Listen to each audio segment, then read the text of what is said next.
Hey everyone, welcome on this wonderful Thursday afternoon to another episode of the what I like to call the STX Next live show. Here with us today is Matthew Harris, our Director of Business Development. Matt, how are you doing today? I'm really good. Obviously, well, you know the topic for today. You're very familiar with it. I'm reasonably familiar with it as well. So I've been looking forward to it, this call or this talk this week. Yeah, I've been looking forward to it too. I'm super excited about this, and leading up to this conversation, I was practicing some of the techniques we're going to talk about today. So I'll be really happy to talk about that and how that went. So the topic for today is negotiation. Negotiation for technical managers, but it's really a universal topic. The techniques we're going to be sharing will keep the examples oriented around the work of a technical manager, but anybody joining in really can benefit from this. Matt, who do you think is joining us today in particular? Well, I mean, maybe better to ask, who I hope is joining here, and obviously we would love some technical managers to join here, but really the topic of negotiation, my hope is that anyone who's joining is just curious about the topic and how, with some basic steps here, they can improve their life just by improving some negotiation skills. Yeah, true. And it's like this is useful whether you're talking in a professional setting or whether you're talking, with your kids or your spouse, it'll be useful. So, but, just to keep this super specific to our main audience today, what would you say, why are negotiation skills important for technical managers in particular? And we're going to refer back to this at some point because there's certain books that will obviously influence this discussion, right? So Sure. I've always been a big fan of Getting to Yes. I'm a big fan of Jeb Blunt. I know that he has a book out called Inked in terms of more business setting negotiations. And of course, Chris Voss. I mean, I'm sure a lot of people have heard of him, former FBI negotiator, Never Split the Difference, great publication. And he mentions that, we're in negotiations 3 to 7 times a day or somewhere around those numbers. Yeah, true. And for a technical manager or a CTO, there's no exception here, right? It's not just hotshot sales professionals that are negotiating all the time. If you're a CTO, you're probably negotiating with the CEO for your salary. You're probably bringing on new staff, developers who you're negotiating with. You're probably negotiating with a third-party vendor. If you get out of your professional setting, in your personal setting, you're probably negotiating with your kids. You're probably negotiating with your significant other. So, you're negotiating all the time here. Yeah, I'm also thinking, as a technical manager, developers don't really have any qualms about jumping ship from a company to company, right? They are constantly on the lookout for better opportunities. So here, negotiation skills are crucial to really keep your best talent on board and within your organization before they go to another one. Yeah, absolutely. And I think what we want to focus on here is, look, negotiation is a big topic, right? And we're not going to cover this in the first 30 minutes, Sure. But there's a few techniques or a couple that we'll discuss today that, with some practice, and practice is key here, you can, start to navigate a negotiation. So you can make yourself more likable. Today, we want to focus on empathy. We want to focus on, how to draw out more information that will be more useful for you later on in the negotiation. And those techniques will, again, hopefully you'll have me back after this 30 minutes for future sessions and we can get into other topics. But we really just want to focus on the basics. How can a technical manager get started today? Yeah, exactly. What I like about the techniques we're going to cover today is they are easy to use. You can easily use them several dozen times a day. And the people you're talking with probably aren't even going to notice, so they're not going to particularly mind. So, enough teasing, and let's get right into it. So we have 2 techniques for you today, and the first technique is going to be mirroring. And now, Matt, go ahead and define mirroring for us. Okay, so breaking it down, mirroring very simply is about repeating the last 2 to 5, 2 to 6 words that someone said. So And, at first you're probably going to be focused on the end of the sentence. So the last 2, 3 words. But as you get more and more experience, you can really take any 2, 3, 4, 5 words in a sentence. So if my wife were to come up to me and say, Matt, this Friday, we're going to go out with some friends. Go out with some friends.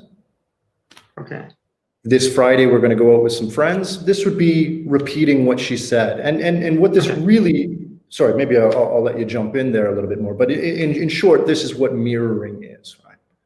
Okay, yeah, I think one shift for mirroring for me was that, yeah, sometimes the last 3 words, I think the theory and the practice here don't exactly agree. Sometimes the last 3 words, I, for example, have this tendency of kind of letting my sentences trail off. So I will say something, I think this is what I would like to do here, but I'm not exactly, and then it's like ... right?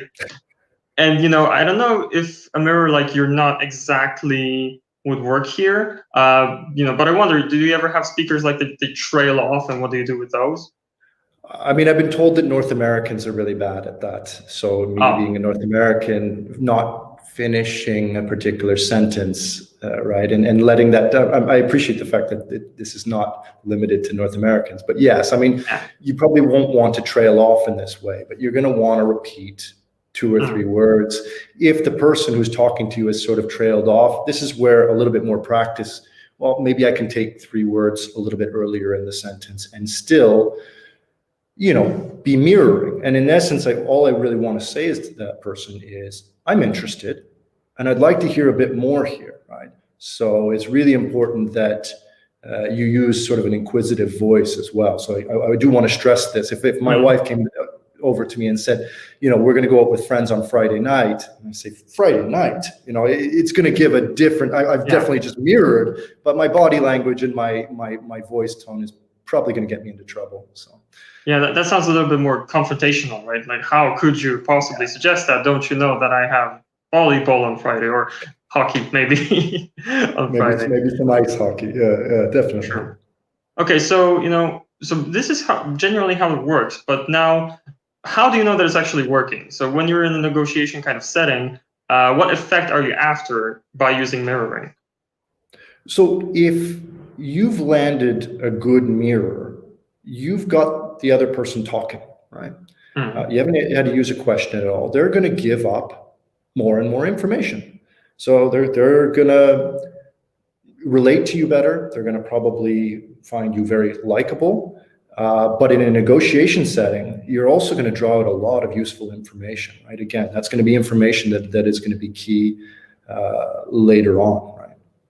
Yeah, that's one of the major shifts, learning about negotiation, being a little bit of a student of, of yours too, but also like the whole origin story behind this conversation is that, you got really interested in this and then you kind of told everybody else about this. So I got interested. And one major shift for me was that a lot of negotiation is about actually empathy, about listening, about getting the other person talking, getting them to give up more information. And obviously, for example, never split the difference. It's an actual negotiation. It's a dangerous setting of like somebody's holding somebody hostage. And the more they talk, the higher the likelihood that they're going to give up some, important tactical information. But, in the life of a technical manager too, the more you can get, a developer talking about how they feel about their current role, the more you can discover things that you can actually address, right? You can go under the surface of what they told you to start if you just continue to listen to them, continue to mirror them, and continue to use these techniques to draw out more, right? Yeah, you're an active listener, but you're interested as well, right? So maybe I can give you a bit of an example. So just because I like examples as opposed to just talking about theory here. Yeah. Before moving to Poland, I was fortunate enough to live, work all over the world, Asia, Africa, Middle East, South America. And I would join these meetups. It was an organization called Internations. They're global Facebook meetup. And, I use this as a way to meet expats and locals alike. And, I would go into that meetup wanting to meet people, and I would start, hi, my name's Matt. And hi, my name's Laura. Well, Laura, what brings you to Kuala Lumpur? I moved here from London. Moved here from London? Yeah, my employer has asked wanted an employee to move to Southeast Asia to open our local office. Your employer? Yeah, my employer is a SaaS company in the fintech industry. We're catering to clients in Southeast Asia. And I can go on and on here, but it would just be a matter of mirroring, right? And it made me likable. It made me an active listener. And I met a lot of people that way. Yeah, that's the best way to actually be evaluated as a good conversationalist. When people walk away from a conversation and they say, Matt is a nice guy to talk with, what they actually mean very often is that Matt let me speak more than he spoke himself, that he's a good listener, right? He engaged with the content of my speech. And that's really true. Although, what you're calling mirroring, I've been reading some other literature lately, and actually, I would rather call it parroting, because, well, I think that metaphor is a little bit more accurate, right? Because it really is about repeating the last 3 to 5 words of what the other party said, or a select few words where you want to learn more. Now, in terms of mirroring, I see that this is a kind of broader term, right? Because mirroring is not only about words, right? Yeah, leading very obviously into something here, but So you have verbal mirroring, and that's what we've talked about so far, right?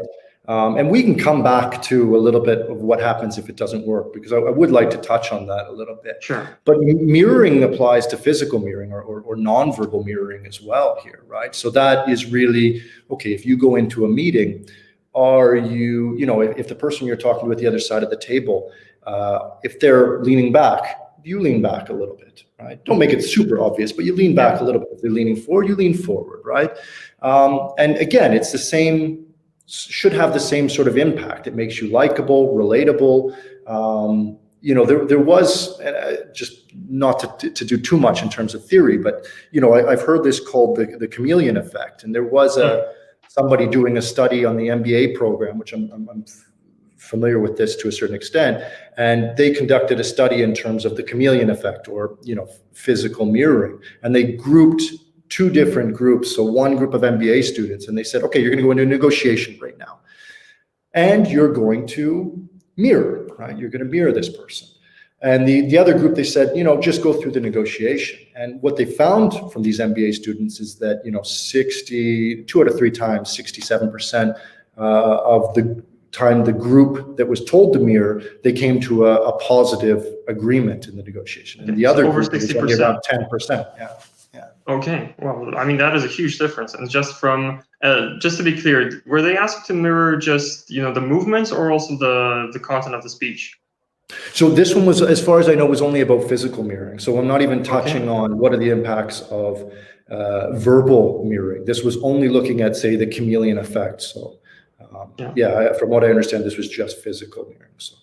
Yeah, and I'm thinking, aside from negotiation, I think this is also useful when you want to be more like in a social setting, or especially in a group setting. Because if it's a one-to-one conversation, it can be fairly obvious that you're mimicking the movements, right? But if more people are in the room, for example, then if you're mirroring the movements of one person, it's not so super obvious. So then I think it is even more applicable in those settings.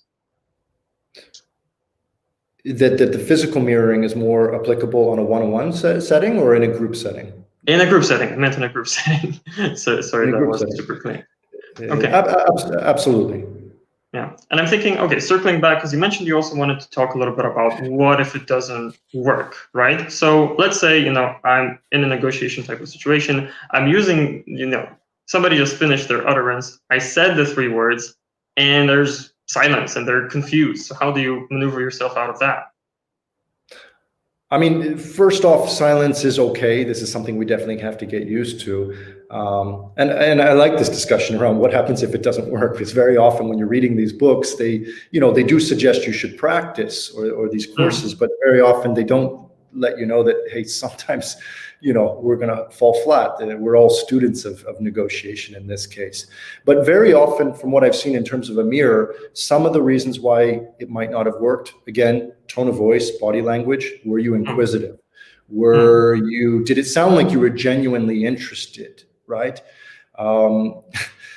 Did you shut up? Okay, so this is something, if we're talking to technical managers or a CTO, this is not a huge issue. Usually, most of the technical managers I work with, and only most, I don't want to generalize entirely, are they are okay with a bit of silence, and that's a great quality. You are already halfway there in terms of a good mirror. For myself, silence when I first started this was killer. I just thought, oh my goodness, I need to fill in the space here. They didn't say anything, right? So shutting up is big, but also sometimes you just have to repeat the mirror. So if I were to say from London, but maybe I want to come back and use 3 or 4 words and just repeat it. Maybe I wasn't inquisitive enough, but maybe I just need to repeat myself. All of this takes a lot of practice, right? But there are times where it won't work. You can't take it to heart. You're going to have to practice this until you get really, really comfortable. And it'll be amazing how well this works in pretty much all settings.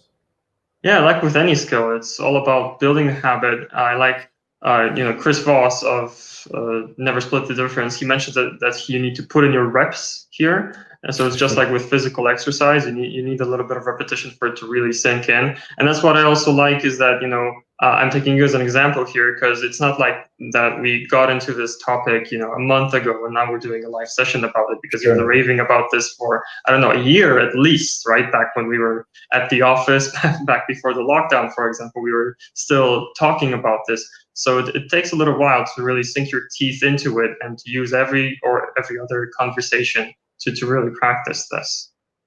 Yeah, I mean, it doesn't happen overnight by any means, right? And it will be awkward at first. That's why we always suggest, do it with your kids at first, do it with your colleagues, save the big negotiations for when you've built up that, as you said, the reps or that muscle, right, that you can use. Yeah, it's like low stakes or no stakes practice for a high stakes negotiation, right?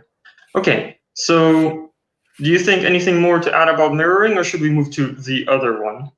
No, we definitely want to cover more than just one technique. I love mirroring, but really we want to be able to get something else out here in this LinkedIn live session. So. Okay, so let me say it like this. If you have, quite a lot of people watching us today, so that I'm super happy about it. If you have any additional questions about mirroring, be sure to ask them and we'll circle back to them. But for now, let's talk about the other one. So the other technique is labeling. Now, again, I'd like to ask you to tell me what is labeling. Well, not me, but tell all of our watchers and listeners, what is labeling? So labeling is identifying an emotion or a feeling being put off by the person you're talking to and labeling it. So if I were to assume that you're frustrated here, or I'm getting that impression that you're frustrated, I would say it sounds like you're frustrated, Kuba. Okay, seems like you're upset. Okay, I mean, that sounds super scary to use in a negotiation, right? You're drawing attention to negative emotions. Well, the idea behind it, and trust me, this takes some practice. It was not easy for when I use it, and I use it a lot now, right? I'm really happy to call out emotions, is that it impacts that part of your brain that regulates emotion, and really it diffuses it. And we're talking about negative emotions right now. I mean, there's later on we can get to positive emotions as well, but in this case, if I say, you sound mad, it seems like you're mad about this. It will diffuse that emotion, or it'll at least get that person thinking about that emotion. Am I mad? Is this going to be am I really upset about this? Mm-hmm. And it brings them back to the conversation. Okay, so the effect you're kind of after here is you want them, the other party to really take a look at the emotion. And if you tell them that it sounds like you're upset about this, when I'm imagining myself in this kind of situation, I naturally want to reply with something like, well, yes, I'm kind of upset. I'm somewhat upset. I naturally start softening this negative emotion, right? To make it not so severe. Maybe to just kind of keep up the rapport with, the person I'm having a conversation with. But that's for negative emotions. And now, let's say that I express something that makes me sound happy, and you label it in a positive way. Like you label the positive emotions. What happens then? Well, it's just the opposite, right? So it's going to still impact that part of your brain that regulates emotions, but it's going to enforce that. So if I say you sound happy about this, right? If we're in a negotiation, you sound happy about these payment terms, right? Or negotiating salary, with a developer, right? It seems like you feel quite positive about this, right? So you can use. We didn't touch on this too much, but it sounds like. It seems like, it looks like, it appears as though, which might be a little bit more complicated, but these are the sort of things you want to label. And it's awkward at first. It doesn't feel natural. Okay. But one thing I really do like about it, though, is even if you've kind of gotten it wrong. So I'm getting the impression you're mad, right? You sound mad, Kuba. I'm not mad. I'm just frustrated that da da da da da da. Well, what have I done there, right? I've probably diffused the emotion to a certain extent, but I've also gotten you talking a little bit more. So this mirroring is still drawing out more and more information here, and that's really, really useful in a negotiation. Okay, so that really, even if it isn't a hit in terms of you labeling that emotion, it gets the other party to open up and to actually, spill the beans in terms of how they're actually feeling. Yeah, because you might get it wrong, to be honest with you. Some of us are good, like you can usually use your gut feeling here, right? I consider myself pretty good at identifying body language and tone of voice. You can be wrong to a certain extent, right? But you get the other person contemplating, well, what am I feeling, right? And it gets them talking a little bit more. But from my experience, it always diffuses the situation and leads to a more constructive, productive conversation where actually, it's more you're more likable, right? It still applies to this as does mirroring. Okay, so it sounds like when you do this, it takes the conversation in an interesting direction no matter what. Exactly, right? And if you're using it seems like, it sounds like, then you're going to take this, right? If you're delivering this properly, they're going to add to the conversation, and well done, yeah. Okay, add to the conversation? Again, and adding it with mirroring is even better, and we'll see that a little bit later today. We're going to put this to the test, right? Not just theory, so.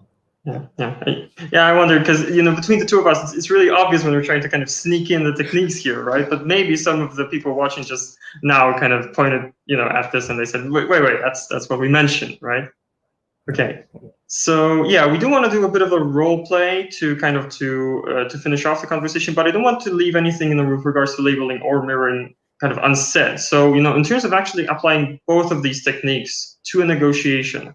What's your usual approach? Do you have a particular point in the conversation? Let's say, a call is starting with somebody who's like somebody like a third-party vendor. What practical tips would you have for a technical manager in this position? If I were a technical manager, and I'm, because I imagine there are quite a few negotiations going on with third-party vendors, right? And you get to the point in the conversation where you can identify an emotion. Probably a negative emotion we'll use here, right?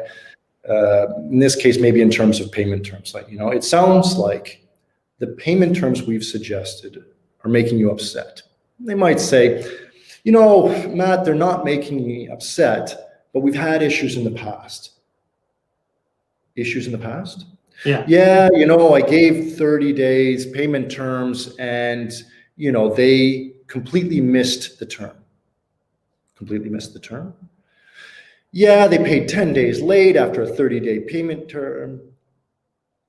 It sounds like this caused some problems for you and your company, right? So I paired this up, and if you've noticed, and this is just an example, right? But you're drawing out more and more information, but you're switching between mirroring and labeling, again, to make yourself more relatable, show empathy, keep the conversation going without actually even asking a question. There was no question there whatsoever.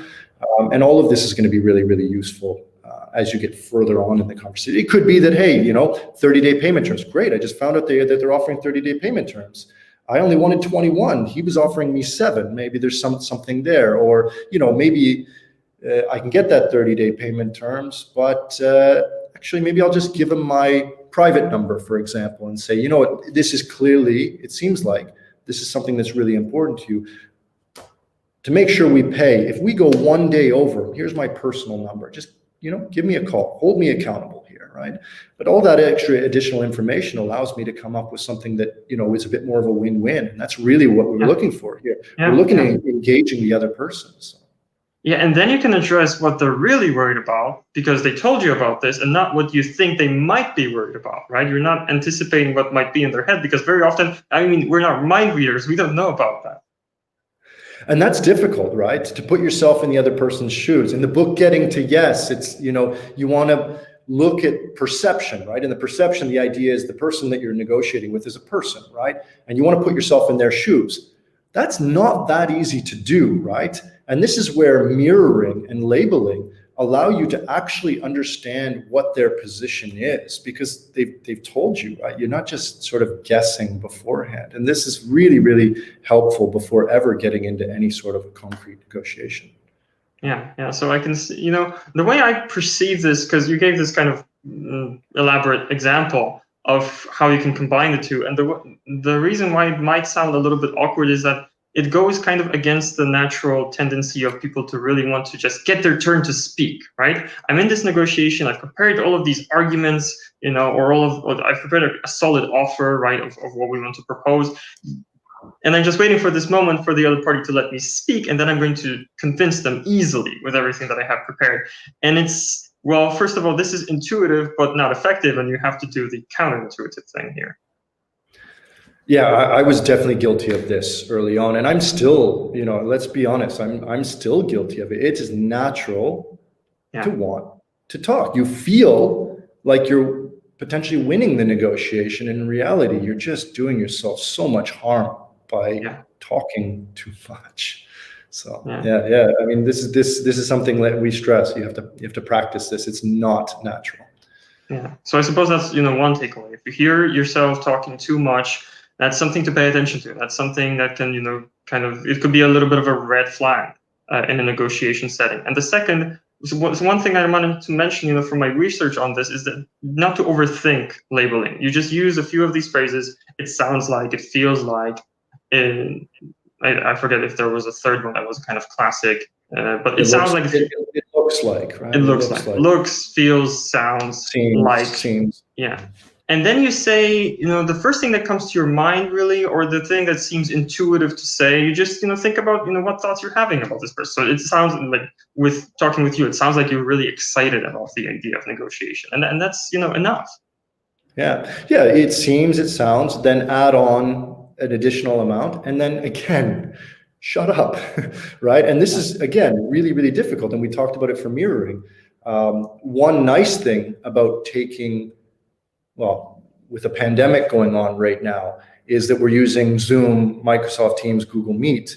I like to hit the mute button after I use a mirror or label because I know I have a tendency to not be okay with silence still. And by the time you literally hit the mute button. I like to hit the mute button when I'm not talking anyways, but I definitely do it after a mirror or a label because I want to give myself a good 4 or 5 seconds to let a good label or a good mirror sink in. And a bit of silence is perfectly okay before you follow up or before they start talking again, right? The other person. Yeah. And I suppose it also gives, you know, if somebody's attentive, it also gives them a visual cue that, okay, Matt silenced himself, you know, muted himself. That means it's my turn to speak. And that makes me feel good because I love to speak because I'm a regular human being who probably hasn't explored these negotiation techniques. And now on that note, because I kind of promised you 30 minutes, we're already approaching 40 and we didn't even get into the role play section. And I would not want to skip that because I think that's the most exciting part. So we're going to do a little bit of a role play to show you, dear watchers, both of these techniques in practice. It's going to take only a few minutes, and after that, we're going to kind of discuss how it went. And we do have a bit of a topic selected, but I would say let's start with the general question that you can apply to kind of any conversation to practice mirroring and labeling, right?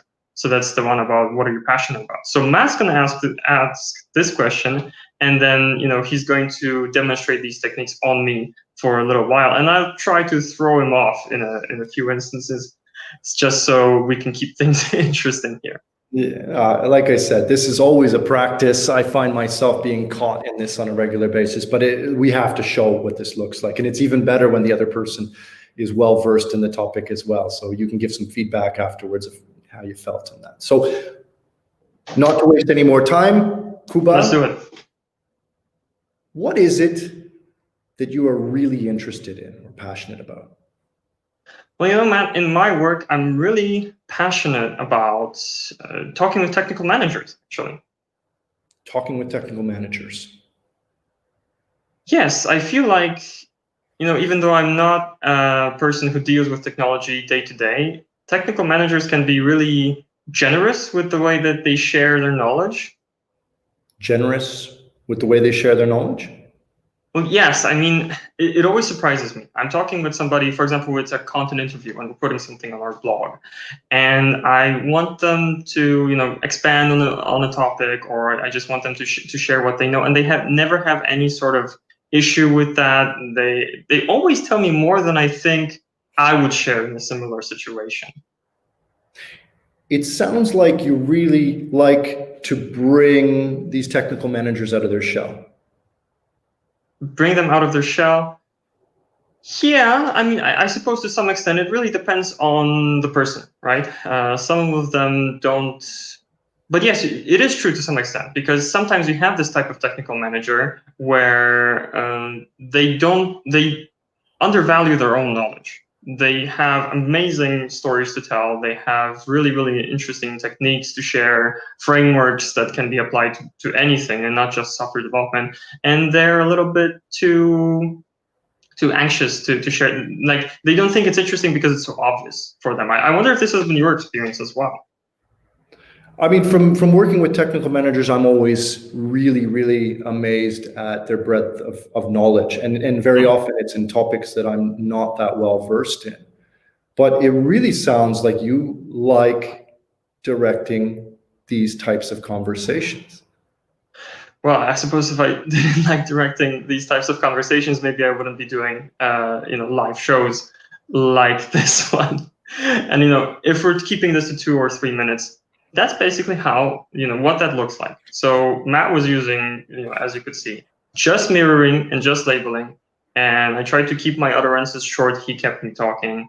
And especially, I had this little thing planned where I was going to ask you a question, and you got me talking again really, really quickly, right? Yeah, that was good. That was really, really nice, because that's more like a natural conversation.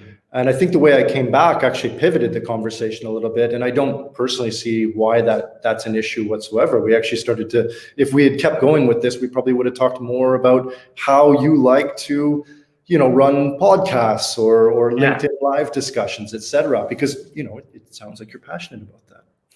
Yeah, exactly. And, it takes the conversation, like we mentioned, in an interesting direction every time. We rehearsed this, but it went in a completely different direction. And then we were talking about technical managers being not generous but intelligent in that sort of setting. So that was also interesting. And I think one thing to kind of keep in your back pocket here is, if you get hit with a question but you want to keep the other party talking, I would use a phrase like, "Let me know if this makes sense for you." I would use a phrase like, "But from what you said before, it sounds like," and then you can refer to basically anything they said within the last few minutes that they remember. Yeah, I'm a big fan of actually picking things from earlier in the conversation as well. We wanted to demonstrate mirroring and labeling here, but I also like to go back to referring to a point they might have said 5 minutes ago that I've jotted down, right? Coming back to the point here and then expanding on it. Yeah, there's a lot of techniques here. We just wanted to focus on 2 basic ones to get people started, excited about the idea of negotiation. Sure. So we didn't want to make the role play too long, because obviously this is a setting where we kind of came up with something.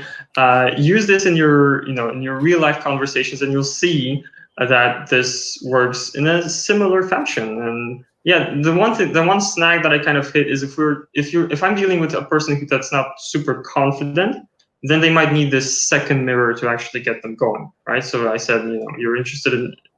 They say something like, "Oh yeah, I've been doing a lot of sports lately." I say, sports? sometimes it's met with silence, and you have to repeat, like you mentioned, sports or something to that extent to really get them going. Yeah, or you can go back and mention a few more. I've been doing a lot of sports, so add in a couple more words there, maybe a bit more curiosity, and then again, shut up again and let that sink in. But yeah, I mean, I'm not going to deny it. Sometimes it doesn't hit, right? And what do you do in those situations? Well, don't get flustered. Try again, and trust me, as practice comes about, you get really, really confident in this, and it becomes a natural part of how you converse with people. Awesome. Okay, so about mirroring and labeling, if you were to sort of package this in a nutshell and summarize the takeaways from this, what would be your bullet point tips? So if we're looking at mirroring, okay, again, repeat 3 to 5 words. Start with the last 3 words, 2 words. That'll be the easiest. Be curious, just like how to win friends and influence people. Genuinely, be interested in the person you're talking to, and shut up. Shut up, right? Shut the front door, right? And with labeling, right? Identify the emotion. You might have it a bit wrong. That's okay. Label the emotion. Seems like. Fill in the rest, and again, shut up, right? And that being quiet and that silence is perfectly okay. A good mirror or a good label is probably going to bring about a little bit of silence in the other person before they start talking. Awesome. Yeah. So give them a silence that they can fill. And just like me, you stop talking for a second, and I'm already jumping in here. I don't want to keep things silent on this, on this live session. I'm terrible at that as well. So yeah. I always think silence is a bad thing. And I know some cultures, some individuals, analytical individuals, can really use this to their advantage. So if I'm a technical manager, use this. If you're okay with silence, you are going to keep the other person who isn't talking, and then you can reverse this around and you'll control the conversation, right? Okay. All right, Matt, final question then. You mentioned that if I'm going to have you back here, and I have been considering this throughout the session, if I'm going to have you back here, I think this has been a success overall. I appreciate that. Maybe let's get a survey out if anyone wants to hear me talk anymore. So, if you like Matt and his content, leave a comment. Okay, now is the time to do it because we're wrapping up. But final question to you, Matt. Once we do a further session about negotiation, what other techniques would you like to talk about? Calibrated questions, so different types of questions. I do like questions. They have a place. We don't want to just always mirror and label. I'm a big fan. Actually, my favorite technique is something called anchoring, which we don't have to get into right now, but I love it. I absolutely love it. You'll see this also within How to Win Friends and Influence People, which I love that book as well. And I think we got to get into some bargaining, right? Like sometimes you got to get into this where there's an actual bargain going on, even if you've used some of these techniques really, really well, that you might have to negotiate further. So just a few ideas out there, but there's a lot more to be covered within negotiation. Yeah, I'd be super excited to get into that, especially since we're gonna do another role play next time, and then we're gonna have mirroring and labeling, plus all the other techniques that we're gonna discuss next time. So I'm definitely looking forward to that. Yeah? So you are gonna have me back. Yeah. Like I said, I think this has been a success. I like this. I like you. So yeah, you're gonna get invited again, I think. My agent will be in touch. I appreciate that. Listen, like I said earlier, I've been really looking forward to this all week. This is a topic we both enjoy. There's a lot to expand on here. Sure, exactly. Yes. Okay, but and maybe this is the reason why this just flew by. It's been almost 40 minutes already. We really got to wrap up. Call to action time. Leave a reaction under this on LinkedIn. Follow us on LinkedIn. Follow us on wherever you're watching. This is on LinkedIn. This is on YouTube. This is on Twitter. So wherever you are, just click the subscribe button, hit the bell, leave a thumbs up, whatever you're seeing, just click all the buttons that you see. Okay, please. If you have any further questions about this, you can leave a comment, and I'll get your questions back to Matt, and this will inform our next session, so your voice will be heard. Be sure to do that. And well, I guess that's all the time we have for today, unfortunately. So yeah. Thanks. Yeah, thank you, Matt. Thank you so much for joining today. Thank you, watchers, for joining us today. Have a wonderful Thursday afternoon. And that's going to be it from us. All right.